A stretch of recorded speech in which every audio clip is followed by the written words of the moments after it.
Thank you. Good afternoon to my colleagues and the testifiers. I just want to understand what you're saying for clarity. Are you saying to us that a farmer came to agriculture, requested a parcel of land to farm, to advance agriculture in the territory, took that lease, got a variance, and is now running a bar and not farming? I'm trying to understand exactly what you said to us. Again, Senator, I met with the Senate with the farmer on site, and here's what I got from the conversation. The farmer had an interest in developing a restaurant-type bar operation on his particular site. The farmer did approach the Department of Agriculture, which was not in concurrence with the request. The farmer... Okay.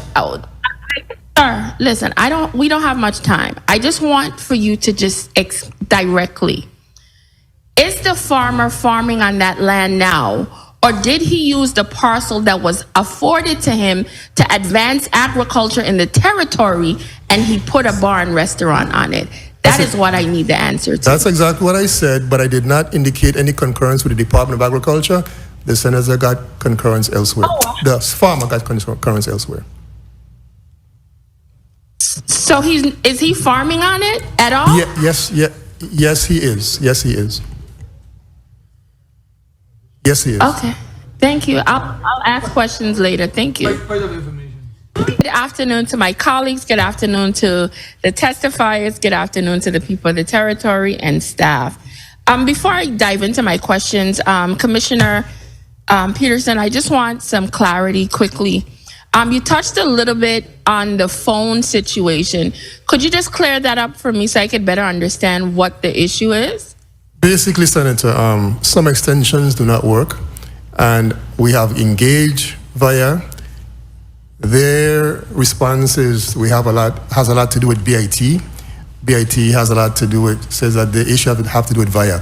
The point is, at the end of the day, it seems as if they both have to come to the table and rectify issues on their part. So basically, you're saying that your department is potentially being held hostage in some ways, so communication can't really happen, or you guys can't be reached sometimes, you guys can't communicate properly, and this is overall potentially hindering agriculture in the territory. It has some been. Phones. It has been. We have recently put out a press release which is going to let the public know what extensions are working while we work to rectify the problem.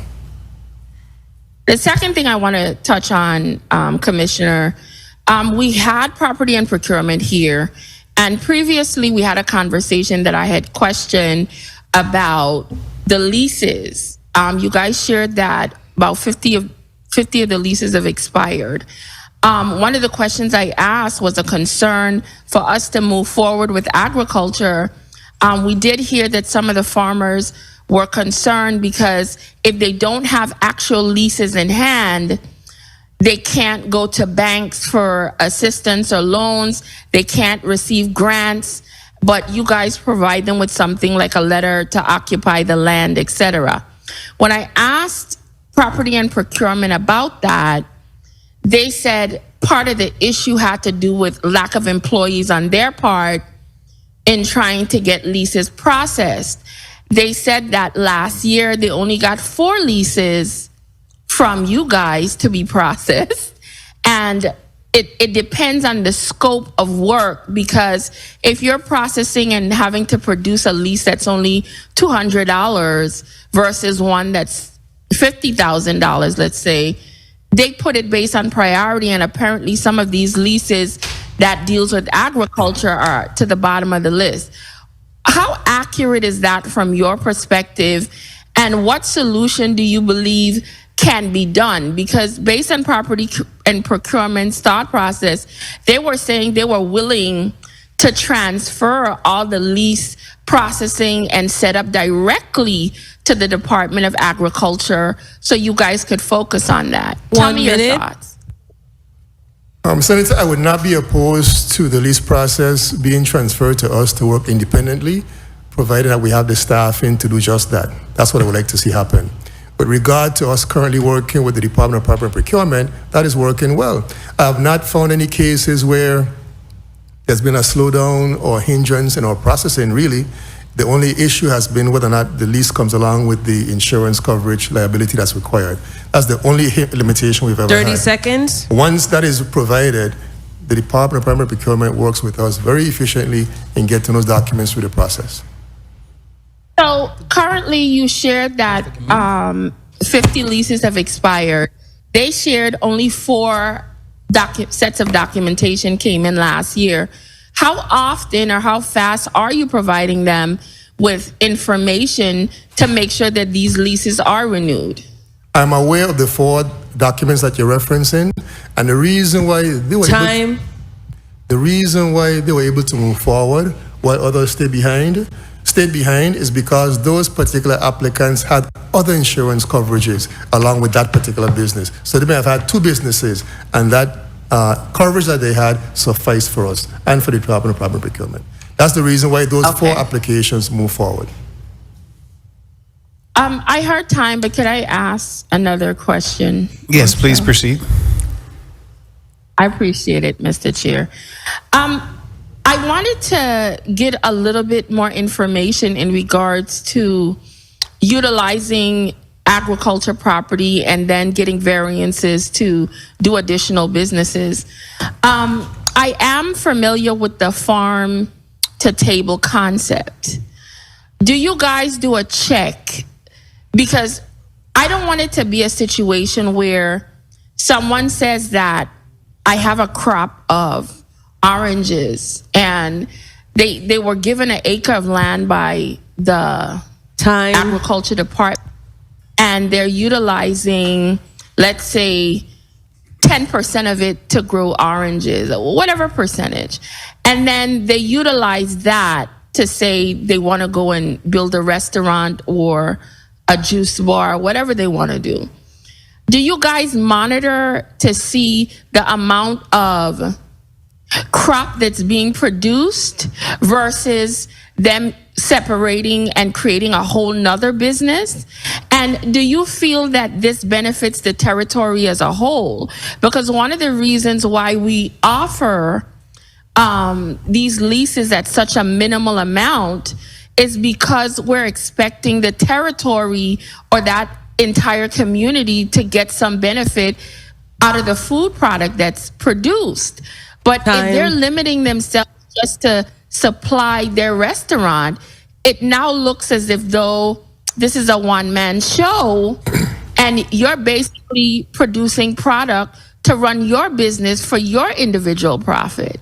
So that's where I need some better understanding and clarity, because if this entire department is set up to benefit the community, a system like that, unless it's showing that the agriculture side outweighs the business that they set up, it seems like it's a moot situation. Personal. Thank you, Mr. Chair, for the additional time. Thank you, Senator Alma Francis Heiliger, for your insightful question. We're at... Mr. Chair, could he answer, please? Thanks. I'll be brief. Senator Heiliger, your sentiments directly reflect mine. The concern is to make sure that farmers have the best income they can have for their footprint without jeopardizing anything else. The issue of farmers being allowed to have a variance is of a concern. After all, if there are too many of these taking place, then what's the value of zoning in the first place? So that's a concern.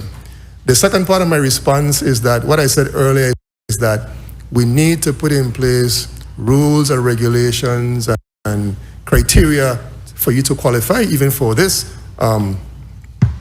allowance, because the farm has to drive your other operations as opposed to the other operations driving the farm. So that is something of a work in progress, Senator, putting those kind of regulations in place. It's a tricky thing. By the end of the day, we want our farmers to be successful, but also for a territory to benefit from the land that they're using with respect to food production. It's a work in progress. I hope my short response suffices for now. Good afternoon once again to my colleagues. Good afternoon to the people of the territory. Good afternoon to the testifiers. I just have some on 360063. Are we going to specifically define contractors? Because I don't, or do you think that's important? I don't know if it's already defined in this section of the code that we're attempting to amend, but the word contractor, for all intensive purposes, sometimes is used interchangeably. And when you just say contractors without defining what you specifically mean, you could potentially be opening the door to a whole lot of other things that is unintended. So I really want to bring that to the attention of my colleagues and hear anyone's thought process on, do you think it's important if we do define it? Good day, Senator. We specify it to disaster recovery contractors. It's pretty specific. Anything tied to our disaster recovery efforts, we are trying to capture the gross receipts activity that happens outside the territory. And I don't have a problem with this piece of legislation. As you know, year before last year, we had a situation where two companies came before us and they wanted us to return $60 million in gross receipts taxes. And I vehemently fought against, gross receipts taxes, $60 million. And I sat on this floor and I vehemently fought against it because my thought process was, when you were following the FEMA money, you know exactly what the law of this land said. So don't come here after the fact and say, hey, oops, we kind of want it back because every other state doesn't have this. But you knew it existed, and I specifically asked them, were you aware that this is the law in the Virgin Islands when you came? And they all said yes. So I don't have a problem with this legislation. One of the things I also want to ask has to do with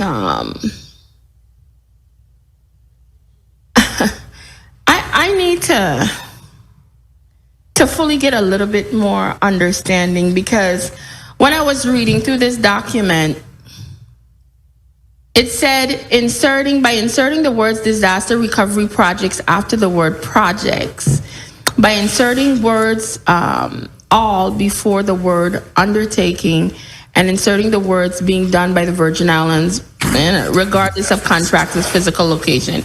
So I want to make sure that by utilizing that, would that mean that putting those words before, after, would then define that it's specifically tied to those projects? That's. I just want to make sure that's what we're doing here. And outside of that, I don't have a problem with the legislation, to be honest with you. I think if you provide services here, you're utilizing our funds, we should keep our 5%. It's that simple for me. As it relates to 30 seconds. 360019, I heard some of the comments that came out before, and I don't want to have any unintended backlash on the consumer in regards to potentially, as some of my colleagues said, additional funding being tacked on.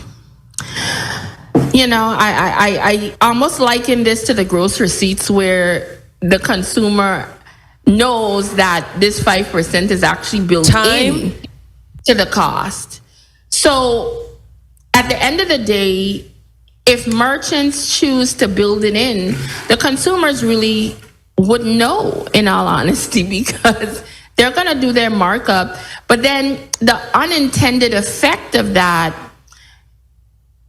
those that are paying cash will bear the burden of those that are utilizing their debit and credit cards, because they're going to try to incorporate it in to recoup it at the end. How do you think that could be cleaned up or tweaked? Because sometimes I pay in cash. Why should I be paying an extra 3%? Because now we create this law. The merchant's now going to incorporate it in so they don't have a loss. But then me paying cash, I'm paying extra just because. Tell me your thoughts on that.